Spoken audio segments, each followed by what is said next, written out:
Hello, here we are. We're going to do Judges 6 right now, okay? We finished with the Song of Deborah, and now we're going to go to the story of Gideon. Now, you remember the Israelites are doing some things that the Lord is not pleased with, okay? And he's given them judges that have led them to freedom and victory, but I think this is going to be a trend we're going to see for a while, so let's get going.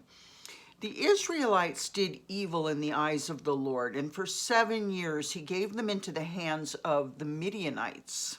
Because the power of Midian was so oppressive, the Israelites prepared shelters for themselves in mountain clefts, caves, and strongholds. Whenever the Israelites planted their crops, the Midianites, Amalekites, and other eastern peoples invaded the country.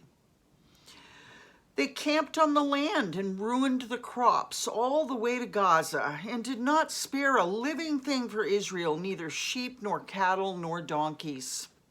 They came up with their livestock and their tents like swarms of locusts. It was impossible to count them or their camels. They invaded the land to ravage it. Midian so impoverished the Israelites that they cried out to the Lord for help.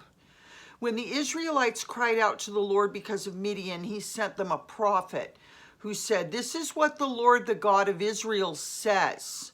I brought you up out of Egypt, out of the land of slavery. I rescued you from the hand of the Egyptians. And I delivered you from the hand of all your oppressors. I drove them out before you and gave you their land. I said to you, I'm the Lord your God. Do not worship the gods of the Amorites in whose land you live, but you have not listened to me." The angel of the Lord came, and we know who that is, right? That's Jesus. Came and sat down under the oak in Ophrah. Remember, spelled like Oprah, but with an extra H in there. That belonged to Joash, the Abiezrite, where his son Gideon was threshing wheat in a winepress to keep it from the Midianites. When the angel of the Lord appeared to Gideon and he said, "The Lord is with you, mighty warrior."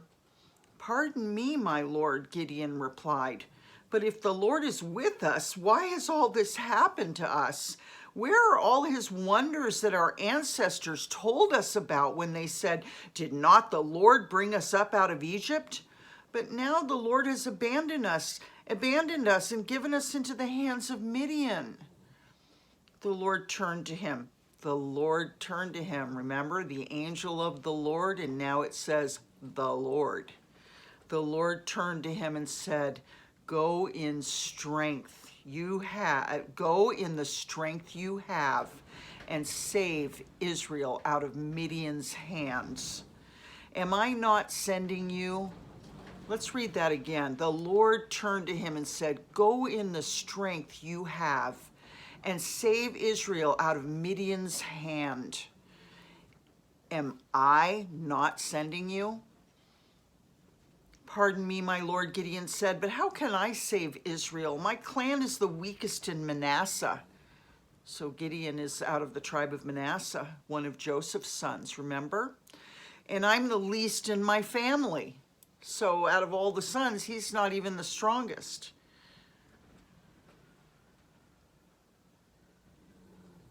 The Lord answered, "I will be with you, and you will strike down all the Midianites, leaving none alive." See, God tends to pick the last one, we would think. Gideon replied, "If now I have found favor in your eyes, give me a sign that it's really you talking to me. Please do not go away until I come back and bring my offering and set it before you." And the Lord said, "I will wait until you return." Gideon went inside, prepared a young goat, and from an ephah of flour he made bread without yeast.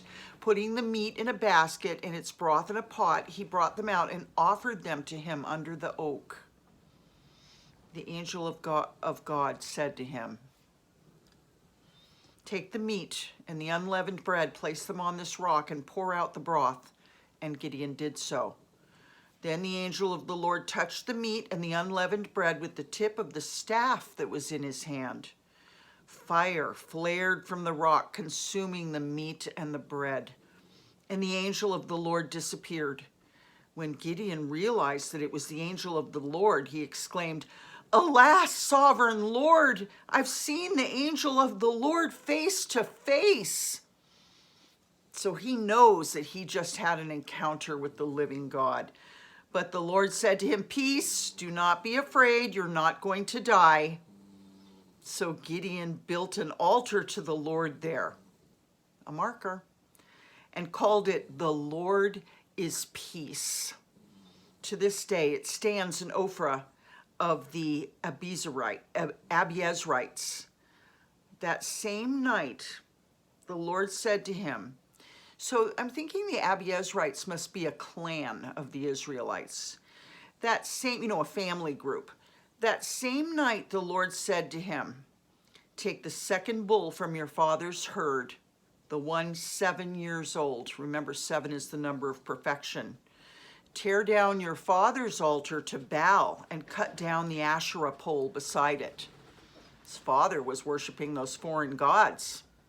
So really, this is the last person.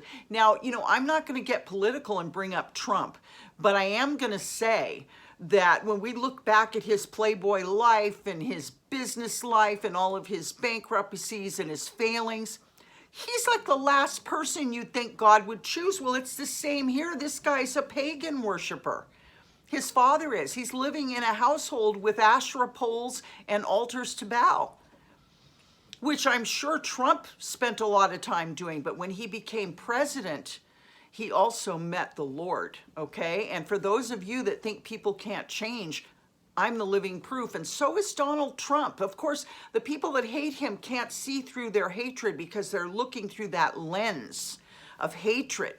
And that makes things just, if that's what you're looking through, that's what you're going to see. If that's what you're looking for, that's what you're going to find, okay? But the bottom line is people can change when they have an encounter with the Lord. And I would suspect that becoming a president would change anybody. Okay? So once again, here's a guy who's even saying to the Lord, "Why me? Out of my whole family, I'm the weakest anyway. Our family's nothing, and I'm the weakest of the family." God always does this. Why? So he can shine his strength and what he wants through that person. Doesn't have to fight with the person's life or circumstance to show himself strong in that person's life. "Tear down your father's altar to Baal and cut down the Asherah pole beside it. Then build a proper kind of altar to the Lord your God on the top of this height. Using the wood of the Asherah pole that you cut down, offer the second bull as a burnt offering." So I don't recall that he told him, take the second bull. Okay, take the second bull from your father's herd. So I guess there's a first bull who has precedence when it comes to stud, and then there's the second bull. So he's saying here, take the second bull, offer the second bull as a burnt offering, but using the wood of the Asherah pole. So burn it on the Asherah pole. So Gideon took 10 of his servants and did as the Lord told him, but because he was afraid of his family and the townspeople, he did it at night rather than in the daytime. In the morning, when the people of the town got up, there was Baal's altar demolished with the Asherah pole beside it cut down and the second bull sacrificed on the newly built altar. They asked each other, "Who did this?" When they carefully investigated, they were told Gideon, son of Joash, did it. The people of the town demanded of Joash, "Bring out your son. He must die because he's broken down Baal's altar and cut down the Asherah pole beside it." But Joash replied to the hostile crowd around him, "Are you going to plead Baal's cause? Are you trying to save him? Whoever fights for him shall be put to death by morning. If Baal really is a god, he can defend himself when someone breaks down his altar." So because Gideon broke down Baal's altar, they gave him the name Jerub-Baal. that day, saying, let Baal contend with him. In other words, if Baal can, let Baal punish him. We're not going to. And of course, Baal, being a false god, will not do anything of the kind. Now, especially against an Israelite, now all the Midianites, Amalekites, and other eastern peoples joined forces and crossed over the Jordan and camped in the valley of Jezreel. See how much more familiar these names are now? Then the Spirit of the Lord came on Gideon, and he blew a trumpet, summoning the Abiezrites to follow him. He sent messengers throughout Manasseh, calling them to arms, and also into Asher, Zebulun, and Naphtali, so that they too went up to meet them. Gideon said to God, if you will save Israel by my hand, as you have promised, look, I'll place a wool fleece, that's a skin, on the threshing floor. If there is dew only on the fleece, I'm thinking it's like lamb's wool, and all the ground is dry, then I will know that you will save Israel by my hand, as you said. Excuse me. And that's what happened. Gideon rose early the next day. He squeezed the fleece, he wrung it out, and wrung out the dew, a bowlful of water. Then Gideon said to God, do not be angry with me. Let me make just one more request. Allow me one more test with the fleece, but this time make the fleece dry and let the ground be covered with dew. That night God did so. Only the fleece was dry. All the ground was covered with dew. So he wrung it out and there was nothing. It was completely dry. So sometimes when you ask for a sign, God will give it. Okay? So let's go to Judges 7. Gideon defeats the Midianites. Early in the morning, Jerubbaal, that is Gideon, and all his men camped in the spring of Harod, Harod. The camp of Midian was north of them in the valley near the hill of Moreh, Moreh. The Lord said to Gideon, you have too many men.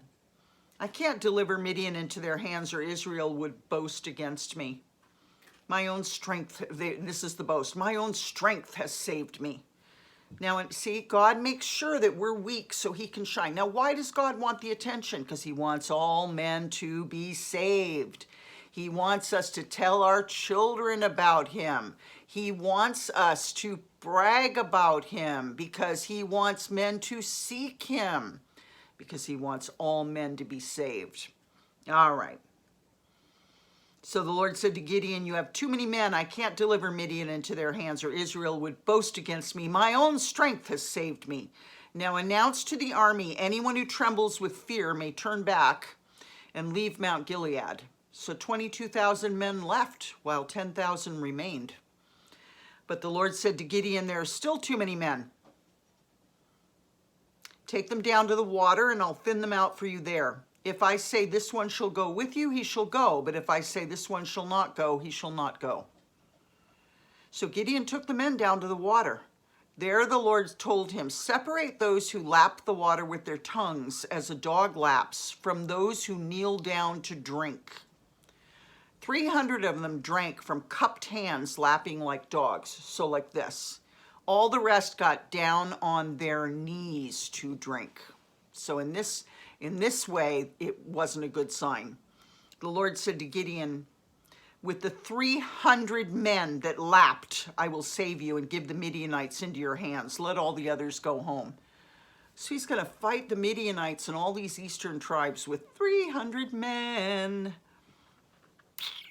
So Gideon sent the rest of the Israelites home, but kept the 300 who took over the provisions and trumpets of the others. Now the camp of Midian lay below him in the valley. During that night, the Lord said to Gideon, get up, go down against the camp, because I'm going to give it into your hands. So in the middle of the night, he's telling them, go. If you're afraid to attack, go down to the camp with your servant Purah, P-U-R-A-H, and listen to what they're saying. So go spy. Afterwards, you'll be encouraged to attack the camp. So he and Purah, his servant, went down to the outposts of the camp. The Midianites, the Amalekites, and all the other eastern peoples had settled in the valley thick as locusts. Their camels could no more be counted than the sand on the seashore. Can you imagine? You've got 300 men. Gideon arrived just as a man was telling a friend his dream.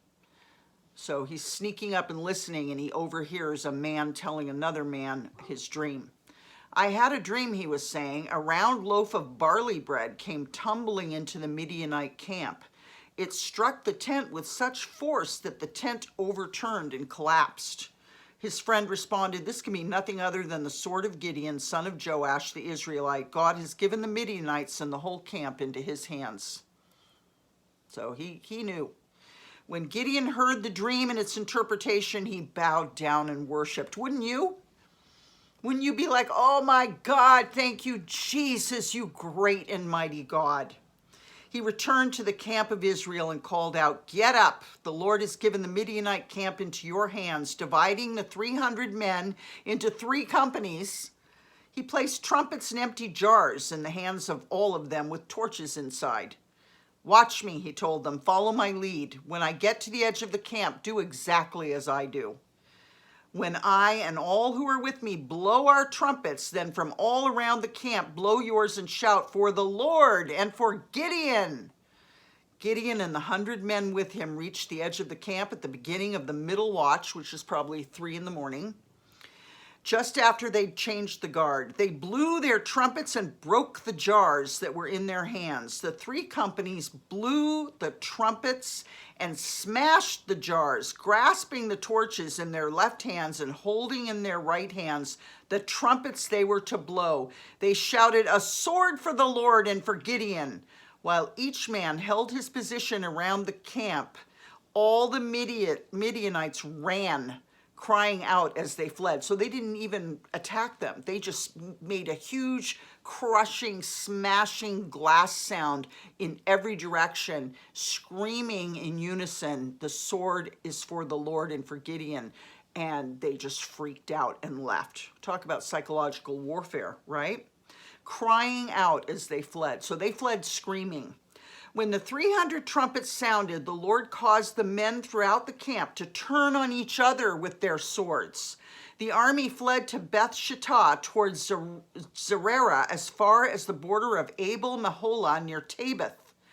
Israelites from Naphtali, Asher, and Manasseh were called out, and they pursued the Midianites. Gideon sent messengers throughout the hill country of Ephraim, saying, "Come down against the Midianites and seize the waters of the Jordan ahead of them as far as Beth Barah." So now they're going to cut them off at the river Jordan. So all the men of Ephraim were called out, and they seized the waters of the Jordan as far as Beth Barah. They also captured 2 of the Midianite leaders, Oreb and Zeb. So Oreb is O-R-E-B and Zeb is Z-E-E-B. They killed Oreb at the rock of Oreb and Zeb at the winepress of Zeb. They pursued the Midianites and brought the heads of Oreb and Zeb to Gideon, who was by the Jordan. Yuck, glad I'm not a man, but doesn't mean women don't see war and the horrors of war. Certainly we have seen it. I love you guys. I'll see you tomorrow, and we will do Judges 8. Let's see what Judges 8 is. Okay, it's called Zebah and Zalmunna. So I guess we're going to hear about them tomorrow. You have a wonderful evening. God bless you, and I will see you then. If you don't see this going up, then I'm going to put it up in a in a YouTube post, and you just click onto YouTube. Once you click the video and you get there, I want you to tap it.